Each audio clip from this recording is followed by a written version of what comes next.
La nuit ayant donc tombé sur le détroit d'Ormuz. 3 destroyers de la marine américaine fendent en sang les eaux sombres du golfe Persique. Des missiles fusent dans l'obscurité. Des drones kamikazes s'abattent vers les coques d'acier. Des dizaines de vedettes rapides de l'IRGC encerclent les bâtiments de guerre. Le monde retient son souffle. Et pendant ce temps, à Téhéran, les médias d'État annoncent triomphalement avoir coulé la flotte américaine. Sauf que les 3 destroyers sont totalement indemnes. Bienvenue sur WN Decrypt. Ce soir, ce n'est pas une simulation. Ce n'est pas un exercice. C'est la réalité de ce qui vient de se passer au détroit d'Ormuz, l'une des artères les plus vitales du commerce mondial d'énergie. Une nuit qui pourrait tout changer, ou pas, selon l'issue des négociations qui se jouent en ce moment même entre Washington et Téhéran. Si vous n'êtes pas encore abonné à WN Decrypt, c'est le moment. Activez aussi les notifications pour ne rien manquer, parce que cette histoire n'est pas terminée. Elle ne fait que commencer. Depuis le 13 avril, les États-Unis ont riposté par un blocus naval des ports iraniens. La guerre économique et militaire s'est intensifiée chaque semaine. Et cette nuit, une nouvelle escalade vient de se produire, déclenchée, comme nous allons vous le montrer, non pas par Washington, mais par les gardiens de la révolution eux-mêmes. Voici comment tout a commencé. Depuis plusieurs jours, la marine américaine impose une règle simple aux navires dans le Golfe. Vous suivez les ordres du blocus ou vous êtes intercepté. Et pendant des semaines, la grande majorité des bâtiments iraniens s'y sont conformés. Quelques-uns ont été saisis, mais globalement, l'équilibre tenait. Puis cette nuit, plusieurs navires dits iraniens ont décidé de ne pas respecter les injonctions de la marine américaine. Ils ont refusé d'obtempérer. C'est à ce moment que la situation a dégénéré. Selon le commandement central américain, le CENTCOM, les forces américaines ont intercepté des attaques non provoquées de l'Iran et ont répondu par des frappes d'autodéfense alors que des destroyers de la marine américaine transitaient dans le détroit d'Ormuz vers le golfe d'Oman ce 7 mai. 3 destroyers étaient concernés, le USS Mason, le USS Truxtun et le USS Rafael Peralta. Des missiles, des drones et des vedettes rapides de l'IRGC les ont pris pour cible pendant plusieurs heures. Selon des responsables américains cités par CBS News sous couvert d'anonymat, l'assaut a été plus intense et plus soutenu que lors des confrontations précédentes. Les Américains ont riposté en éliminant les menaces entrantes et en ciblant les installations militaires iraniennes responsables des attaques. Résultat, 0 dommage côté américain. C'est crucial, parce que pendant ce temps-là, l'IRGC inondait ses canaux de communication de communiqués triomphants. Selon la télévision d'État iranienne, selon Tasnim News, selon les médias affiliés aux gardiens, 3 destroyers américains ont été touchés, ont subi des dommages significatifs, ont fui le détroit. Un déluge de propagande aussi spectaculaire qu'inconsistant. Le président Trump a répondu depuis les abords du Lincoln Memorial à Washington, selon des reportages d'ABC News. Sa déclaration sur Truth Social mérite d'être citée. 3 destroyers américains de premier rang viennent de transiter, avec un grand succès, hors du détroit d'Ormuz, sous le feu ennemi. Aucun dommage n'a été infligé aux 3 destroyers, mais de grands dégâts ont été causés aux attaquants iraniens. Il a ajouté que les drones iraniens sont tombés dans l'océan avec grâce, comme un papillon tombant vers sa tombe. Et il a conclu avec une menace directe. Si l'Iran ne signe pas un accord très rapidement, les États-Unis frapperont beaucoup plus fort et beaucoup plus violemment. Trump a également confirmé que le cessez-le-feu reste techniquement en vigueur. Vous n'aurez pas besoin de demander si le cessez-le-feu est terminé, a-t-il dit.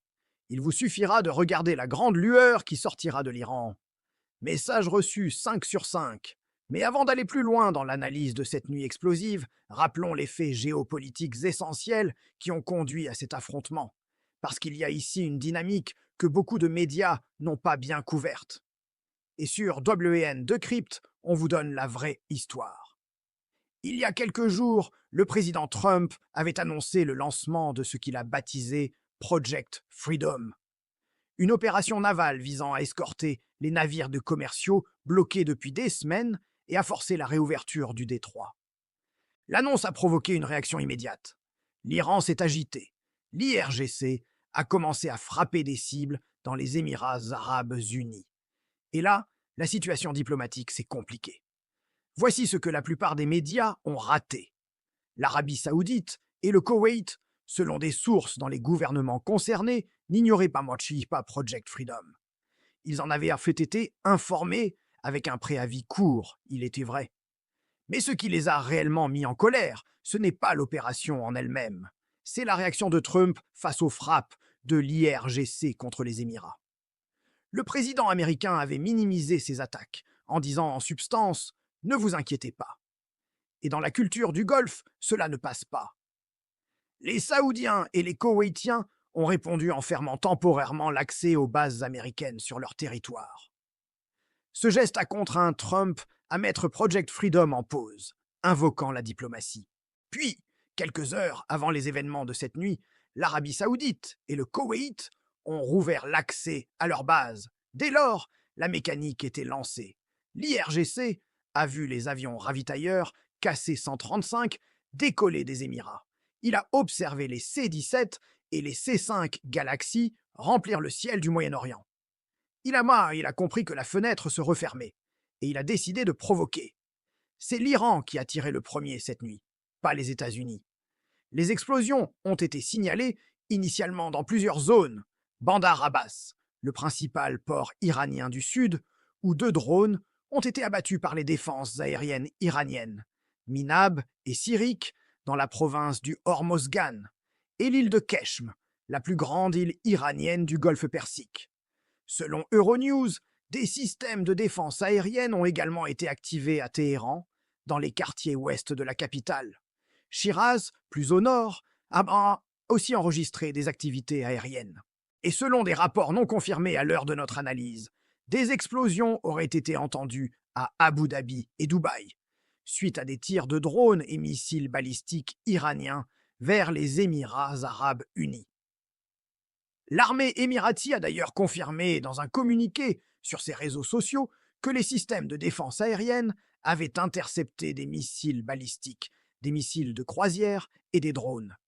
Les autorités de gestion des crises ont demandé à la population de rester en lieu sûr. La République islamique a alors fait une déclaration lourde de conséquences.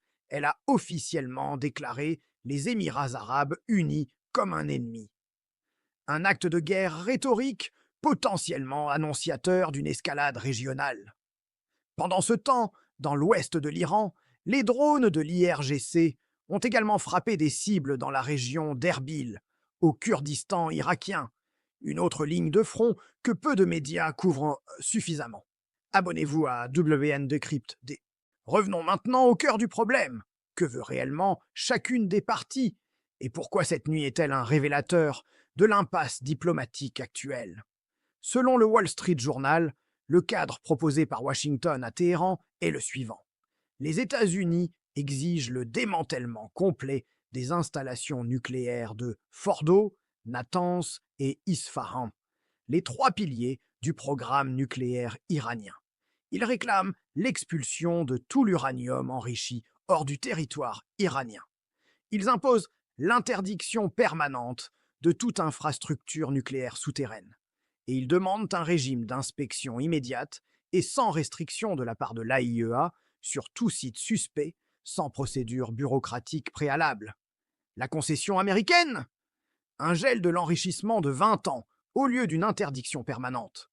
De son côté, l'Iran, selon Axios, a proposé un moratoire de seulement 5 ans sur l'enrichissement. Les États-Unis veulent 20 ans. Les négociateurs cherchent un terrain commun autour de 12 à 15 ans. Mais la vraie pomme de discorde, c'est le sort de l'uranium déjà enrichi. Environ 440 kg de matière enrichie à 60% selon les données de l'AIEA. Une quantité qui ne permet pas encore de fabriquer une bombe, rappelons-le, mais qui est à mi-chemin entre l'usage civil et le seuil militaire de 90%. La question de savoir où va aller cet uranium, transféré hors de l'Iran, dilué, stocké sous contrôle international, est au centre des discussions. Mohsen Rezaei, l'un des conseillers militaires les plus influents de la République islamique, a résumé la position iranienne sans ambiguïté. Les États-Unis doivent d'abord lever leur blocus naval, puis on parlera. La réouverture du détroit d'Ormuz ne sera pas un acquis automatique dans un accord, mais une monnaie d'échange, une position que Washington refuse catégoriquement. La dynamique de cette nuit s'explique alors parfaitement. L'IRGC sait que Trump va frapper à nouveau si les négociations échouent. Il le sait depuis des semaines, en observant les convois logistiques américains arriver dans la région. Les ravitailleurs KC-135, les géants C-5 Galaxy, les C-17 Globemaster. La remilitarisation progressive du théâtre.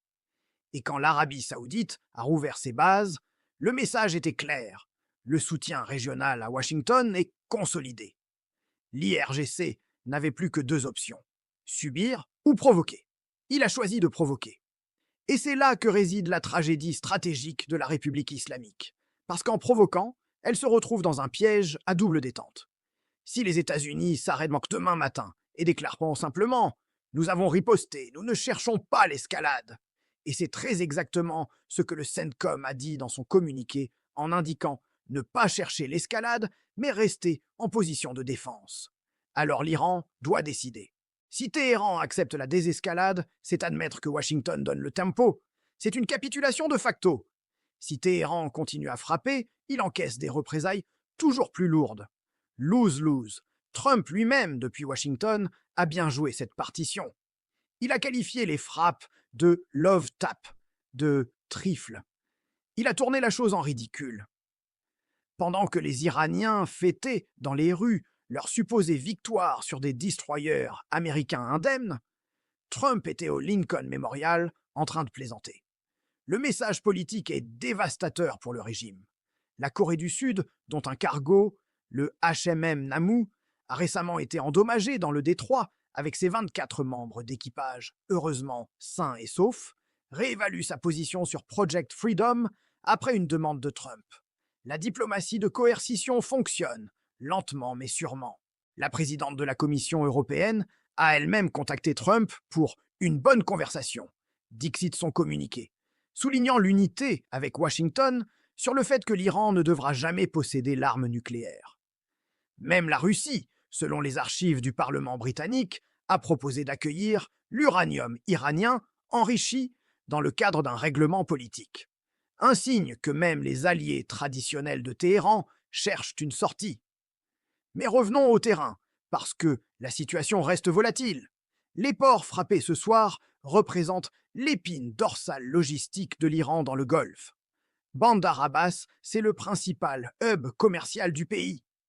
Minab et Sirik, ce sont des zones de déploiement des vedettes rapides de l'IRGC. Keshm, l'île la plus grande du Golfe Persique, c'est à la fois une base navale et un enjeu symbolique. En ciblant ces installations, les États-Unis envoient un signal très précis.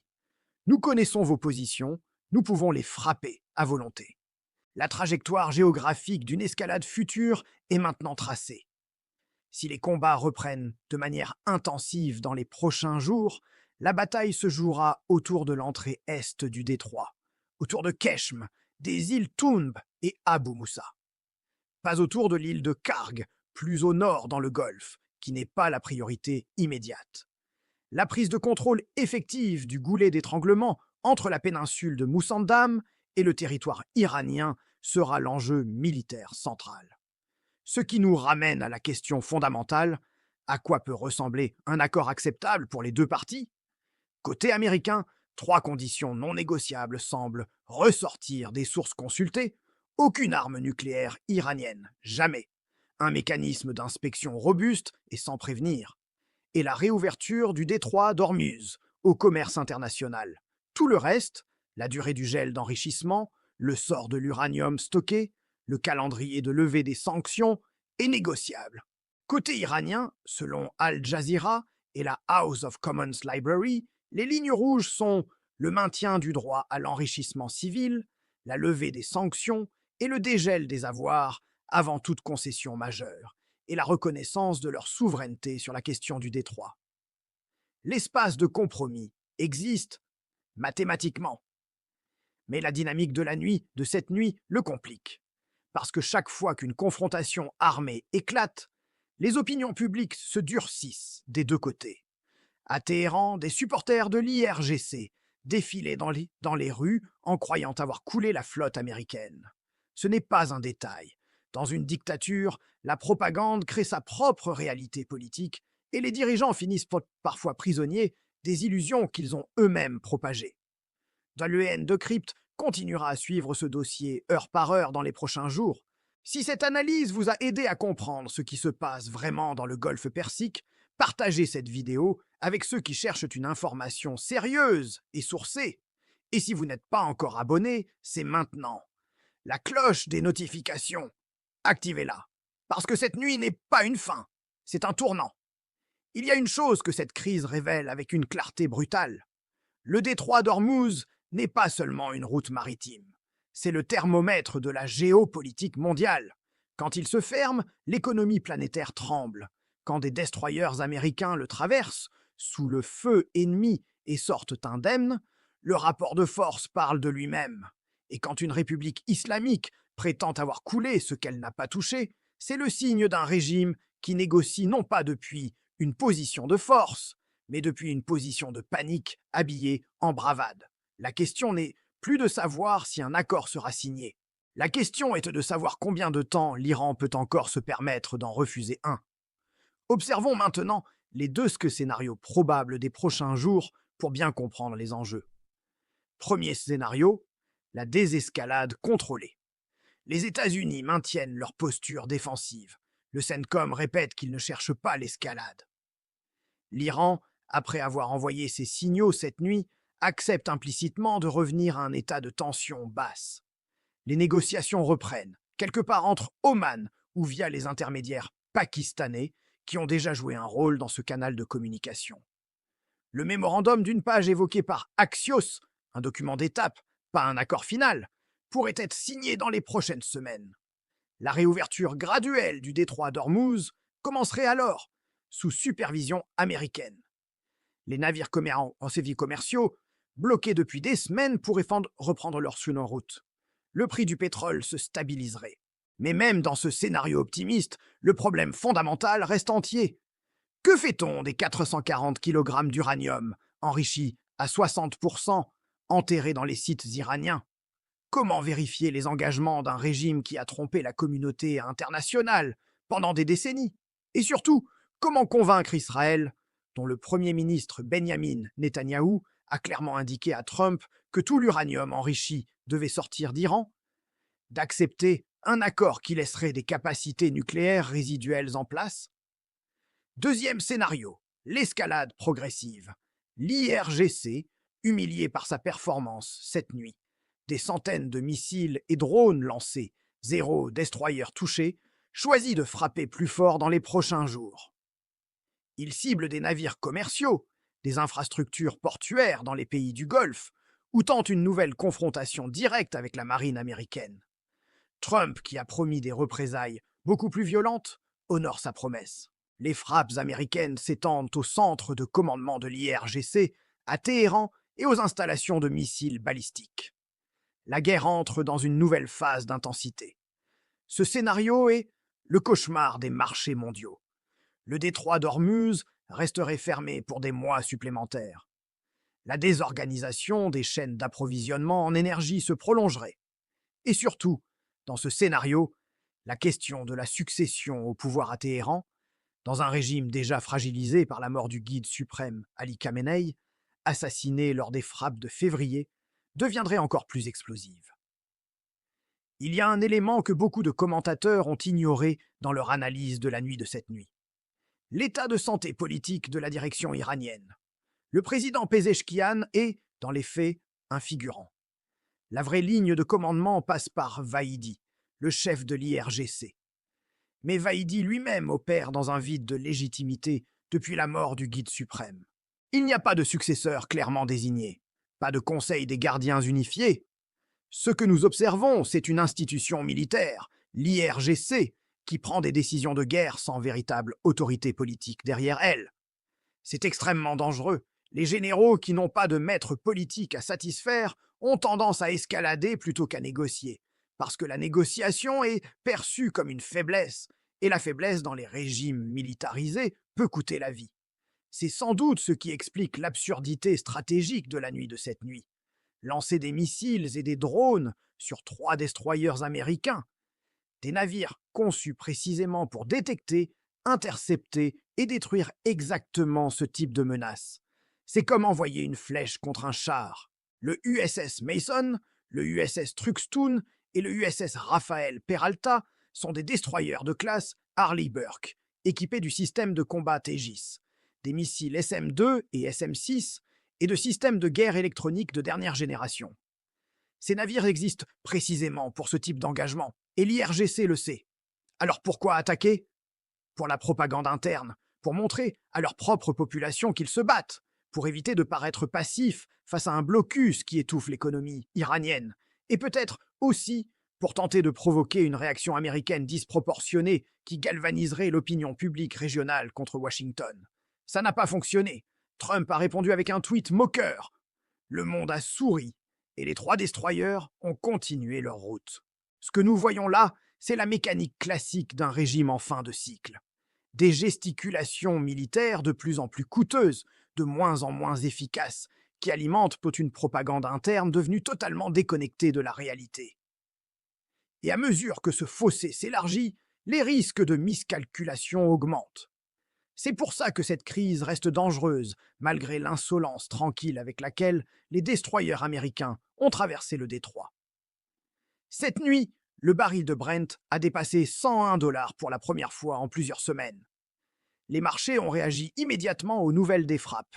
Et si les prochains jours voient une nouvelle escalade, certains analystes n'excluent pas un retour vers les 110, voire 120 $ le baril.